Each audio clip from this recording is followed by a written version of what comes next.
আচ্ছা বল তো এই পৃথিবীতে সবচেয়ে বড় মিথ্যাবাদী কে? পৃথিবীতে মিথ্যাবাদী শুধু একজন নাই, অনেকজন আছে। তার ভিতরে প্রথম নাম্বার হলো বাস কন্ট্রাক্টর। ওঠানোর সময় বলবেন আসেন আসেন, আইসা যান, কিন্তু ওঠার পর দেখবা একটা সিটও নাই, তোমাকে দাঁড়াই দাঁড়াই যেতে হবে। আর 2 নাম্বার হচ্ছে দুধওয়ালা। সব সময় চিল্লাই চিল্লাই বলবে আমার মতন দুধ এই গ্রামে একজনেরও নাই, খাঁটি দুধ, ভেজাল মুক্ত দুধ। কিন্তু তারা তো দুধে জল মেশায় না, জলের ভিতর দুধ মেশায়। 3 নাম্বার হচ্ছে মিষ্টিওয়ালা। তারা ডেকে ডেকে বলবে ভাই ভাই আসেন, আমার দোকানের মিষ্টি সকালে বানাইছি, টাটকা মিষ্টি, গরম গরম। কিন্তু তারা বানাই কবে? আরো 1-2 মাস আগে। আর 4 নাম্বার হলো ছেলের মা।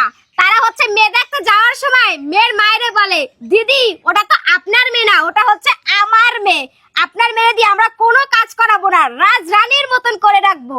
কিন্তু বিয়ে করানোর পর তারা পুরো তাকে চাকরানি বানিয়ে রাখে। এটাই হচ্ছে ছেলের মা। আর 5 নাম্বার হইছে নেতা। ভোটের আগে বলবে তোমার ভাই আমার ভাই, ভাই ভাই ভাই ভাই, আর নির্বাচনের পরে তুমি কে আমি কে জানি না জানি না।